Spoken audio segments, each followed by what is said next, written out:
যে ফিটুদাকে দেখতে পাচ্ছেন, হ্যাঁ সেই দিয়ারের বেগুন তুলতে এসেছে। হ্যাঁ তো বেগুন যদি নিতে চাও তাহলে আইলিয়া ডেলি বাজার আছে, পলাশপ্রধানে হাট, হ্যাঁ। এই বাইতপুর অঞ্চলে। তো কোথায় আছে তুমি বসো? আমি বাইতপুর অঞ্চলে পলাশপ্রধানে হাটে বিক্রি করি বেগুন। তো দিয়ারের বেগুন দেখছেন কত হ্যাঁ। বড় বড়, আর সানা খেতে মানে চারটাই কম বেশি 1 কিলো হয়ে যাবে। হ্যাঁ হ্যাঁ আর এই যে দেখুন বস্তে আছে বেশ কত সুন্দর সুন্দর, হ্যাঁ অনেকটা আছে। কি সুন্দর বেগুন, সাইজ যেমন, হ্যাঁ ঘি কাঞ্চন বেগুন, সানা খেতেও বেশ মজা লাগবে। হ্যাঁ। তো এই যদি কেউ বেগুন নিতে চাও তাহলে আলিয়া হাটে চলে আসবেন, বাড়িতে অঞ্চলের পাশে। হ্যাঁ পলাশপ্রধানে। হ্যাঁ খুব সস্তায় একদম পাবেন, মানে ন্যায্য মূল্যে, হ্যাঁ। যেটাকে বলছি। বেশি নিয়ে কি হবে? হ্যাঁ বেগুন যেখানে বড় একটা আছে, দেখুন বেশ বড় কত আছে। সুন্দর বড়, অনেক ছুটে গেছে বেগুন।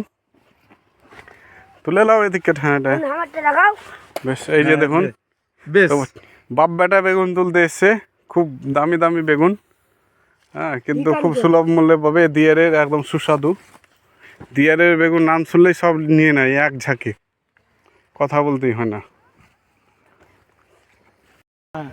সেই এখন বেগুন তুললো, বেগুন তুলে নিয়ে যাবে। তো ফিটুদাকে এতটা বিশ্বাস করে যে তখন মাপ দেখবে না, যে বলে দিল এতটা হয়েছে, হ্যাঁ।